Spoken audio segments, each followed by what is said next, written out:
Hello and welcome friends. कैसे हैं आप लोग? दोस्तों, इस वीडियो का जो हमारा एक टॉपिक है, एक बहुत ही क्रिटिकल एस्पेक्ट पे है। वो है कि क्या हस्बैंड्स डोमेस्टिक वायलेंस का केस फाइल कर सकते हैं उनकी वाइफ के खिलाफ या नहीं। जी हाँ, आप में से ऐसे बहुत सारे लोग होंगे जो ये क्वेश्चन के बारे में जानना चाहते होंगे। तो दोस्तों, मैं आपको ये बताना चाहूँगा कि जब बात होती है डोमेस्टिक वायलेंस के बारे में, तो हम जब डोमेस्टिक वायलेंस के बारे में बात कर रहे हैं तो हमारे दिमाग में आती है डोमेस्टिक वायलेंस एक्ट। तो ये जो डोमेस्टिक वायलेंस एक्ट है, इसके अंदर अगर आप इसको रीड करोगे, अगर आप लॉयर नहीं भी हो तो भी आप इसको एक ओवरव्यू रीड करोगे, तो मैं आपको ये बता दूं कि आपको ये पता चलेगा कि डोमेस्टिक वायलेंस एक्ट में स्पेसिफिकली फीमेल्स के लिए है। वो मतलब फीमेल पर्सन खुद के मेल पार्टनर या मेल पार्टनर की फीमेल रिलेटिव के खिलाफ डोमेस्टिक वायलेंस केस फाइल कर सकते हैं। तो लेकिन इसका मतलब ये नहीं है कि मेल्स को अगर डोमेस्टिक वायलेंस हो रहा है तो वो केस फाइल नहीं कर सकते, ऐसा नहीं है। आगे बढ़ने से पहले मैं आपको बताना चाहूंगा कि मैं आपके लिए और बहुत सारी नॉलेजेबल चीजें बताने वाला हूँ, आपको लाने वाला हूँ आपके लिए।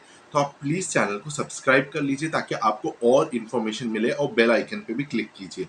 अभी जब मैं आपको बता रहा हूँ डोमेस्टिक वायलेंस केस के बारे में, तो मैं आपको उसमें ये बताना चाहूंगा कि डोमेस्टिक वायलेंस का मतलब क्या होता है। तो डोमेस्टिक वायलेंस डिफरेंट डिफरेंट उसको टाइप्स और कैटेगरीज में किया गया। जैसे फिजिकल अब्यूज भी डोमेस्टिक वायलेंस होता है, मेंटल टॉर्चर को भी एक तरीके से डोमेस्टिक वायलेंस कहा जा सकता है, और फिनेंशियली सपोर्ट नहीं करने को भी डोमेस्टिक वायलेंस किया जैसे मतलब फाइनेंशियल वायलेंस भी एक चीज आती है कि अगर कोई हस्बैंड है वो उसकी वाइफ को पैसे नहीं दे रहा है जो उसकी जिम्मेदारी है देना एक मैरिटल रिलेशनशिप में, तो वो भी डोमेस्टिक वायलेंस होता है।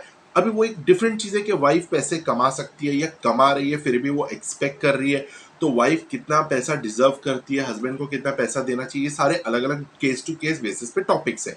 लेकिन जब हम काम की बात पे आते हैं तो हमारा जो सवाल है वो ये है कि क्या हस्बैंड डोमेस्टिक वायलेंस का केस वाइफ के खिलाफ फाइल कर सकता है। तो इसमें सबसे पहले मैं आपसे ये सवाल पूछना चाहूंगा कि हस्बैंड जो है वो क्या प्रूफ कर सकता है कि वाइफ ने उस पर क्या वायलेंस किया। तो जब हम फीमेल के बारे में बात करते हैं तो डोमेस्टिक वायलेंस एक्ट में आता है। जब हम मेल के लिए बात करते हैं तो हो सकता है कि किसी की बीवी उस पर वायलेंस करती हो, जैसे उसे हो सकता है गालियां देती हो, अब्यूज करती हो या मारती भी हो इन सर्टेन केसेस। तो अब कैसा होता है मालूम है दोस्तों कि एज अ हस्बैंड, अगर आप एक हस्बैंड हो तो आप फाइल कर सकते हो अपनी वाइफ के खिलाफ केस, लेकिन वो केस डोमेस्टिक वायलेंस एक्ट के अंदर नहीं होगा। ठीक है, वो डोमेस्टिक वायलेंस एक्ट में नहीं होगा, वो इंडियन पीनल कोड में होगा।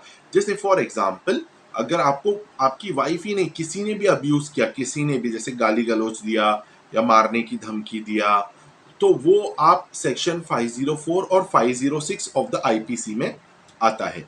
अगर आपके साथ में मारपीट की तो वो 323 में आता है। अगर आपके साथ में मतलब कोई बड़ी चीज हथियार वगैरह से मारपीट की, आप हॉस्पिटल में एडमिट हुए वगैरह वगैरह, तो वो 324 में आता है।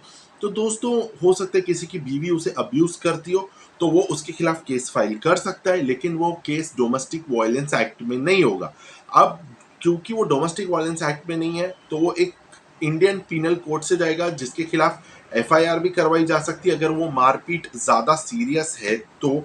अब सीरियस और नॉन सीरियस में ऐसा होता है कि अगर किसी पर्सन को इतनी मार लगी कि वो 10 दिन हॉस्पिटलाइज हुआ या उसका दांत टूट गया या उसका हाथ फ्रैक्चर हो गया, तो उस केस में पुलिस एफआईआर करके जिसने ये किया उसे अरेस्ट कर सकती है। अगर वो आपकी वाइफ है जिसने ये किया है तो आप अपनी वाइफ के खिलाफ भी पुलिस कंप्लेंट करवा सकते हो। ऑल्दो मैं सब लोगों को एक ही सलाह देता हूँ एंड में भी कि देखिए, जो शादी का रिलेशनशिप है आप कोशिश कीजिए कि आपकी शादी का रिलेशनशिप या तो ठीक हो जाए। अगर आपको ऐसे लग रहा है कि आप लोग एक साथ में खुश नहीं रह सकते तो आप अलग पीसफुली हो जाएं और खुश रहें। शादीशुदा केसेस के अंदर जो है वो दोनों को ही नुकसान होता है, दोनों को ही तकलीफ होती है, और कोर्ट कचहरी के अंदर काफ़ी टाइम जाता है। तो इसके लिए बेस्ट और बेटर ये है कि आप आपस में उस मैटर को सुलझा दें। तो मुझे उम्मीद है वीडियो आपको अच्छा लगा होगा।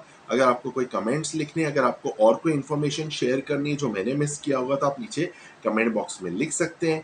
और अगर आपको मुझसे कम्युनिकेट करना है तो मेरी आपसे ये रिक्वेस्ट रहेगी कि आप मुझे मेरे ईमेल पे कम्युनिकेट करें, क्योंकि जब मैं शादीशुदा डिस्प्यूट्स के बारे में बताता हूँ तो मुझे बहुत सारे कॉल्स आते, और मैं भी काम कर रहा हूँ तो मैं इतने सारे कॉल्स अटेंड नहीं कर पाता। तो प्लीज़ मुझे कॉल ना करिएगा, आप मुझे ईमेल करिए, या आप मुझे व्हाट्सएप भी कर सकते हैं। अगर आप मुंबई में रहते हो और मुझसे मिलना चाहते तो आप मुझे व्हाट्सएप कर सकते हैं और मिल सकते हैं। Thanks for watching, bye bye, take care.